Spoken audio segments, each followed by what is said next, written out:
வணக்கம். சன்னி, சீதம், காய்ச்சல் இது மூணுமே சேர்ந்து வரும். இதுக்கு காரணம் என்னன்னா, உடலில் இரத்த ஓட்டம், வெப்ப ஓட்டம், காற்று ஓட்டம் மூன்றுமே சமநிலை இருந்தால் இது ஆரோக்கியம். இது சமநிலை இல்லைன்னா அது ஒரு பிரச்சனை இருக்குது. இது சித்த வைத்தியத்தில் என்ன சொல்லுவாங்க அப்படின்னா, வாதம், பித்தம், சிலேத்தம்னு சொல்லுவாங்க. அதாவது இது மூணுமே சமநிலை இல்லைன்னா ஏதோ ப்ராப்ளம் இருக்குன்னு அர்த்தம். சன்னி என்பது மூன்றுமே ரைஸ் ஆயிடுச்சு, அதிகமாகிடுச்சு. அப்போது உடல் நிலை குலைஞ்சிடும் தானே.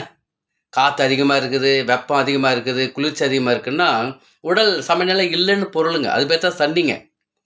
இதனால் நமக்கு சீதம் வந்துடுங்க. சீதம் என்பது என்னென்னா குளிர்ச்சின்னு பேருங்க. குளிர்ச்சி கொஞ்சம் பெருசாகிடும். குளிர்ச்சி தன்மைன்னு சொல்லுவாங்க. இந்த குளிர்ச்சி தன்மை வருகின்ற பொழுது மலம் இருக்குது பார்த்தீங்களா, அதில் அதாவது ரத்தம் வருங்க. மலத்தின் வழியாக ரத்தம் வரும், மலத்தின் வழியாக சளி வரும். அப்போது டயர்டாக இருக்கும், மயக்கம் இருக்கும், பேச்சு குறைபாடு வரும், நடுக்கம் வரும். உடல் இதனால் என்ன ஆச்சுன்னா, உடல் தன்னைத்தானே சுத்திகரிக்க காய்ச்சல் வந்துடும். அப்போது காய்ச்சலும் இருக்கும், சீதமும் இருக்குது, கழிவுகள் முறையாக வெளியேறல, முறையற்ற கழிவுகள் வெளியேறுது. இதுக்கு எளிய வர்ம பிராண யோகா இருக்குது. இப்போ நான் காட்ட போகிறேன் பாருங்களா. கால் பகுதியில் தான் இருக்குது. கால் பகுதியில் இது முடிச்சுங்க. பாதத்துக்கு முன்னாடி மேலே முடிச்சிருக்குல்ல, இது முடிச்சுங்க. ஒரு எலும்பு இருக்குல்ல, இதை முடிச்சு. இதிலிருந்து கொஞ்சம் கீழ் நோக்கி, கால் பாதை கீழ் நோக்கி வரும்போது பள்ளம் ஸ்டார்ட் ஆகும். இதன் பேர் என்னன்னா சக்தி கூரடங்கல்னு பேருங்குது. இது வர்ம புள்ளி. இது வர்ம பிராண யோகா செய்ய போகிறோம். ஒரு 9 முறை அழுத்துறோம் பாருங்களா. அந்த பெருவரில் வச்சுட்டு 1 2 இப்படி பண்ணிக்கலாம் அழகாக. 1 2 3 4 5 6 7 8 9 இவ்வளோதாங்க.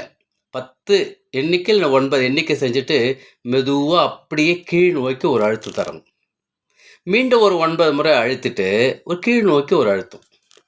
3வது முறை ஒரு 9 முறை 1 2 3 ஒரு 9 முறை அழுத்திட்டு இந்த பள்ள பகுதியில் ஒரு கீழ் நோக்கி ஒரு அழுத்தம் போட்டு மெதுவாக ஒரு தடவி விடணுங்க. இது செஞ்சோம்னா இந்த வாதம், பித்தம், சிலேத்தமும் சமநிலை அடையும். அப்போ சமநிலை அடையும் போது நமக்கு இருக்கக்கூடிய சீதம் கண்ட்ரோலுக்கு வந்துடும், அந்த சன்னி கண்ட்ரோலுக்கு வந்துடும், இந்த ஜுரமும் கண்ட்ரோலுக்கு வந்துடும், அந்த மயக்கம் இருக்கின்ற நிலையும் நம்ம கண்ட்ரோலுக்கு வந்துடும். கண்ட்ரோல் மீன்ஸ் நம்ம சமநிலை அடைஞ்சிடலாம். உடல் சமநிலை அடையும், ஆரோக்கியத்துக்கு வந்துடும். இது தொடர்ந்து செய்வோம், நலம் பெறுவோம். நம் நலம் நம் கையில். அன்புடன் உங்கள் ரவிவர்மன்.